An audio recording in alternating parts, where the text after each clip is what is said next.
Hola y bienvenidos. Hoy nos metemos, en un jardín de los buenos. El capítulo 3 de la carta a los Hebreos. Uf, sí que tiene miga, sí. Tiene muchísima miga. Y para no perdernos, tenemos un comentario que lo analiza casi con lupa. La misión es doble. A ver, Primero, entender por qué el autor se empeña tanto en demostrar que Jesús está por encima de una figura tan monumental como Moisés. claro que para ellos será intocable. Totalmente. Y segundo, descifrar el significado de una advertencia larguísima y, la verdad, bastante seria que viene justo después. Es que el cambio de tercio es muy brusco. Sí, sí lo es. Pasa de una teología altísima a una amonestación muy dura. Y la gran pregunta es, ¿por qué? ¿Qué tienen que ver estas dos partes? Hoy vamos a buscar el hilo invisible que las une. Es una pregunta fantástica, porque ese hilo lo cambia todo. Y para encontrarlo hay que empezar por donde empieza el autor, pidiendo a sus lectores que fijen su atención en Jesús. Sí, el versículo 1 lo presenta con dos títulos, apóstol y sumo sacerdote de nuestra confesión. Y fíjate en esa palabra, confesión. Yo siempre la he visto como algo muy personal, ¿no? Mi declaración de fe. Pero el comentario dice que la palabra griega, homologías, significa literalmente decir lo mismo. Exacto. Eso lo cambia todo. De repente no es un acto solitario, es algo comunitario. Es casi como el grito de guerra del equipo, lo que todos proclaman juntos. Totalmente. Estamos de acuerdo en esto. Esta es nuestra base. Y sobre esa base común, el autor empieza a construir. Lo que hace a continuación es una comparación muy, muy cuidadosa entre Jesús y Moisés. Ujú. Y lo fascinante es que no lo hace menospreciando a Moisés. Al contrario, afirma que ambos fueron fieles, citando directamente el libro de Números. Claro. La diferencia que quiere marcar no está en el nivel de fidelidad, sino en la naturaleza de quienes son. Entiendo. O sea, no es un ataque a Moisés, sino una elevación de Jesús. Pero sigo dándole vueltas. Para los lectores originales judíos, Moisés era el mediador de la ley, el libertador. La figura máxima, sí. ¿No corría el autor el riesgo de que esta comparación sonara casi blasfema? Sin duda era arriesgado, y por eso la argumentación es tan precisa.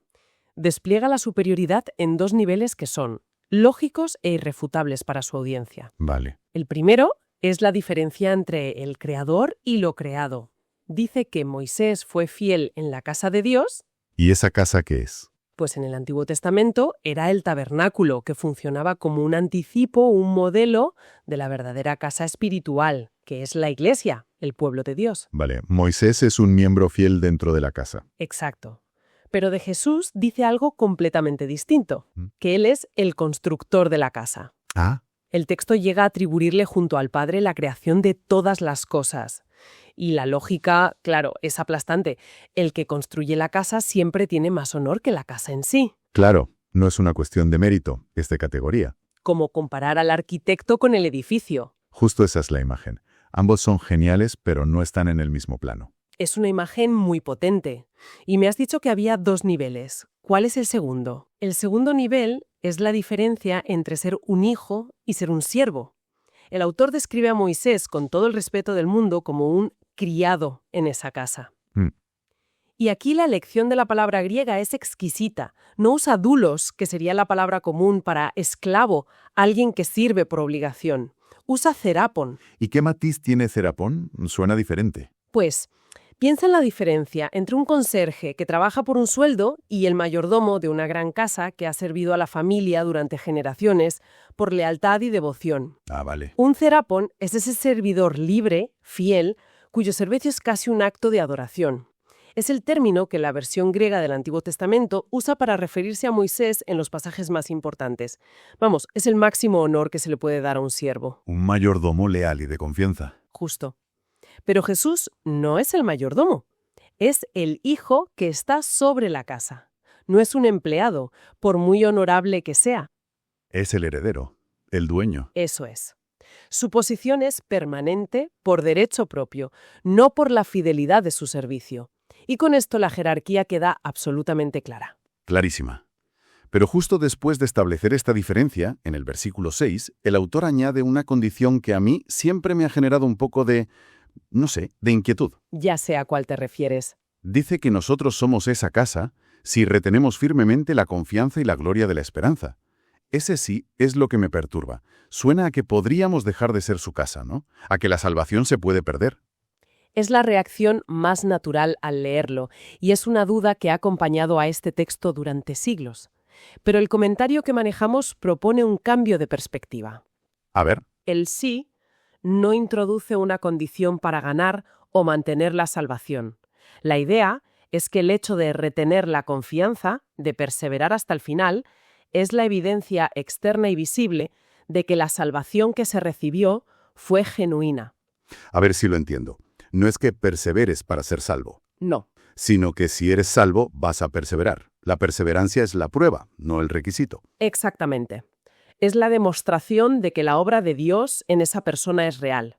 Y el comentario nos advierte de que esta es la clave para interpretar todas las frases con sí que vamos a encontrar en esta carta. Y hay unas cuantas, ¿eh? Vale, teológicamente tiene sentido, pero en la práctica, para la persona que esté en un mal momento, que duda, que flaquea, ¿no se siente igual? ¿Qué quieres decir? Es decir, si la prueba es que no me rinda, la presión de no rendirme para demostrar que soy salvo puede ser enorme y generar muchísima ansiedad. Es una observación muy aguda, y creo que el autor de Hebreos era consciente de esa presión. Por eso, justo después, no deja a la persona sola con esa carga. Ah, vale. La solución que propone no es un esfuerzo individual heroico, sino algo comunitario, como veremos en un momento. Pero antes de llegar a la solución, presenta el problema en toda su crudeza. Y aquí es donde viene ese cambio de tono tan radical del que hablaba al principio. Sí. Justo después de esta sección tan teológica, pisa el freno y nos mete de lleno en una advertencia larguísima, citando un trozo enorme del Salmo 95. ¿A qué viene esto? Viene a que el autor quiere decir: os he presentado la grandeza de vuestro líder, Jesús.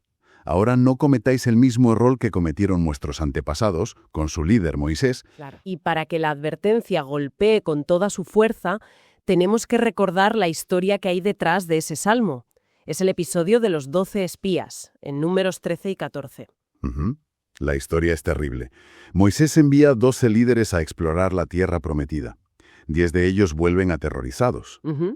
Dicen que la tierra es increíble, sí, pero que está llena de gigantes y ciudades fortificadas, y que ellos, a su lado, parecen saltamontes. Y con ese informe siembran el pánico en todo el campamento.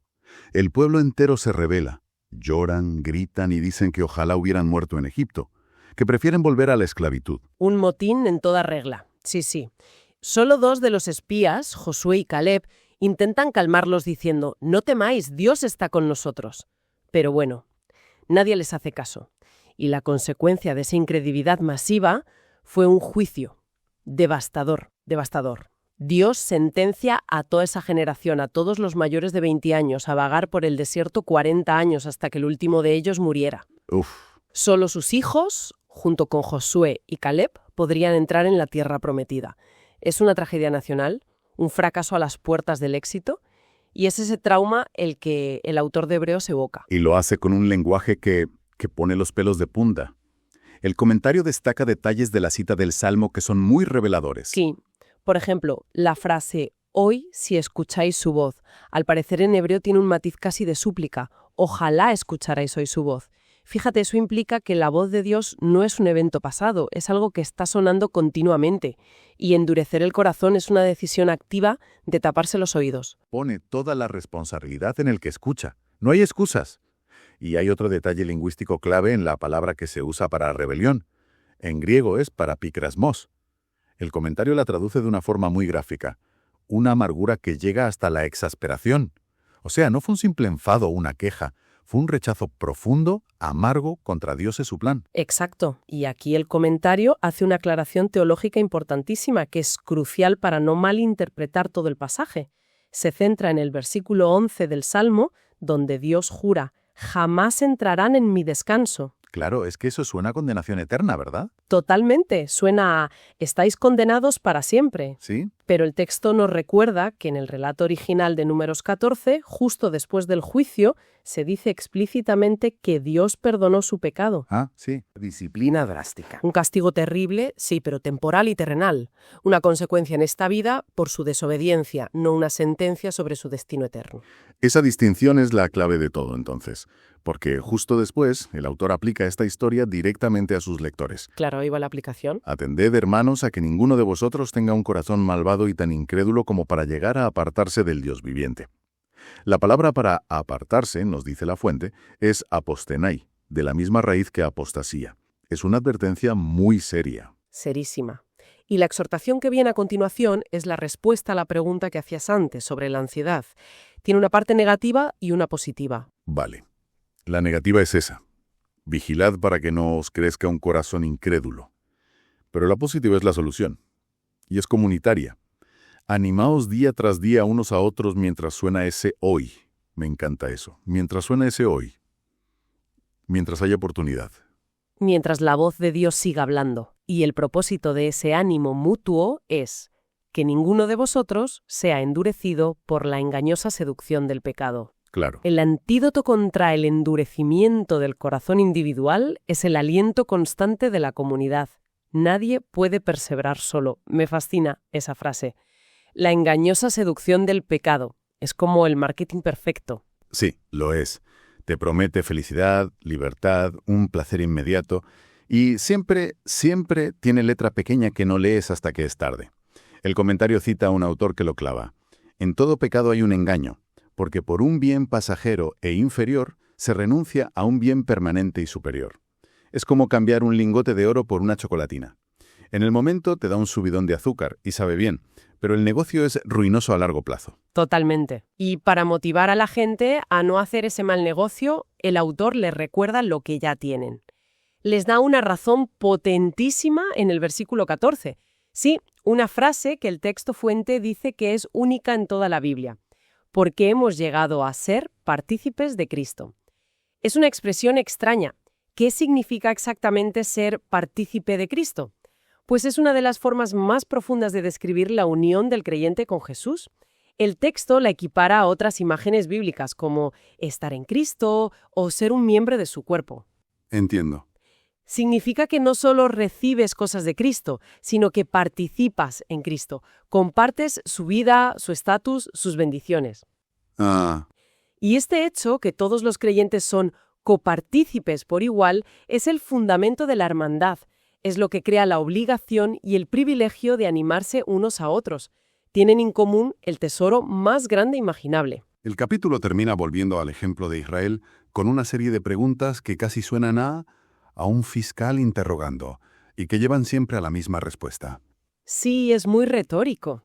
Y al final, el versículo 19 da el veredicto. Y en efecto, vemos que no pudieron entrar a causa de su incredulidad.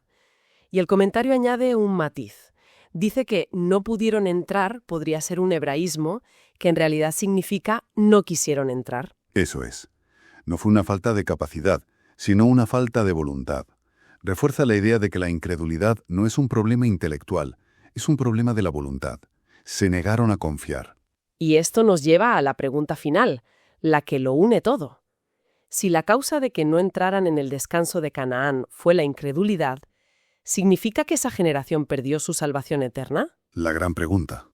El comentario que tenemos ofrece una especie de guía de interpretación para este y otros pasajes difíciles de Hebreos. Sí, es una especie de hoja de ruta con varios puntos que, si los tienes claros, iluminan todo el libro. Pues vamos a desglosarlos porque esto es clave. ¿Cuál sería el primer punto? El primer punto, y es la base de todo, es que la salvación eterna siempre ha sido por fe en el Redentor, incluso en el Antiguo Testamento, a través de los símbolos que apuntaban hacia él, como el Cordero de la Pascua que mencionabas. La fe de los israelitas no estaba en el animal, sino en lo que representaba. La promesa de liberación de Dios. Exacto. Y eso nos lleva al segundo punto. Esa generación que salió de Egipto ya era salva en ese sentido eterno.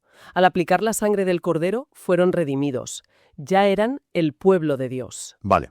Entonces, todos los pecados que vinieron después en el desierto, la rebelión de los espías, ¿dónde encajan? Ese es el tercer punto, y el más crucial. Esos pecados posteriores tienen que ver con la ruptura de la comunión con Dios, no con la pérdida de la salvación eterna. Ajá. Eran actos de desobediencia dentro de una relación familiar ya establecida. Es como un hijo que desobedece gravemente a su padre.